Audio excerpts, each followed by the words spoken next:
दिल्लीचं तख्त कोणाचं? सह्याद्रीचा आवाज संसदेत कोण घुमावणार आणि कोणाच्या नावाची लागणार वर्णी? राज्यसभा 2026चा सर्वात मोठा सस्पेन्स आता संपणार. नमस्कार, मी मिनाज शेख आणि आपण पाहत आहात न्यूज नेटवर्क 360. महाराष्ट्राच्या राजकारणात सध्या राज्यसभा निवडणुकीच्या पार्श्वभूमीवर मोठ्या घडामोडी सुरू आहेत.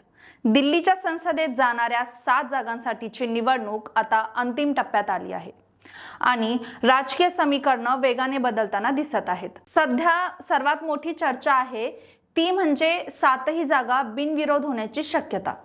महाविकास आघाडीतील तिन्ही पक्षांनी एकमताने ज्येष्ठ नेते शरद पवार यांच्या नावाला पाठिंबा दिला आहे. 5 दशकांपेक्षा जास्त काळ महाराष्ट्राच्या आणि देशाच्या राजकारणात प्रभाव टाकणारे शरद पवार आता पुन्हा एकदा दिल्लीच्या राज्यसभेत जाणार का, याकडे सर्वांचं लक्ष लागलेलं आहे. दुसरीकडे भाजपने देखील आपले उमेदवार जाहीर केले आहेत. भाजपचे राष्ट्रीय सरचिटणीस विनोद तावडे, केंद्रीय मंत्री रामदास आठवले, मराठवाड्यातील नेते रामराव वडकुटे आणि नागपूरच्या माजी महापौर माया इनवाटे यांना भाजपने संधी दिली आहे. या उमेदवारीतून समाजातील विविध घटकांना प्रतिनिधित्व देण्याचा प्रयत्न दिसत असल्याची चर्चा राजकीय वर्तुळात सुरू आहे. तर उपमुख्यमंत्री एकनाथ शिंदे यांच्या शिवसेनेकडून ज्योती वाघमारे यांना उमेदवारी देण्यात आली आहे. त्यांच्या नावाची घोषणा झाल्यानंतर राजकीय चर्चांना अधिक वेग आला आहे. पण या निवडणुकीत सर्वात जास्त चर्चेत असलेला मुद्दा म्हणजे एक अनोखा राजकीय योगायोग.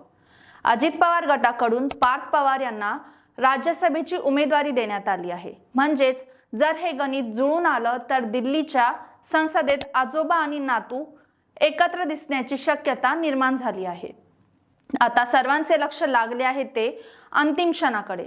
उमेदवारी अर्ज आणि राजकीय चर्चांनंतर जर सर्व पक्षांमध्ये सहमती कायम राहिली तर महाराष्ट्राच्या इतिहासात पहिल्यांदाच 7ही राज्यसभा जागा बिनविरोध होण्याची शक्यता निर्माण झाली आहे. दिल्लीच्या संसदेत महाराष्ट्रातून जाणारे ते 7 चेहरे कोण असणार आणि या निर्णयाचा राज्याच्या राजकारणावर पुढे काय परिणाम होणार हे पाहणं आता महत्त्वाचं ठरणार आहे. तर अशाच महत्त्वाच्या बातम्यांसाठी पाहत रहा न्यूज नेटवर्क 360.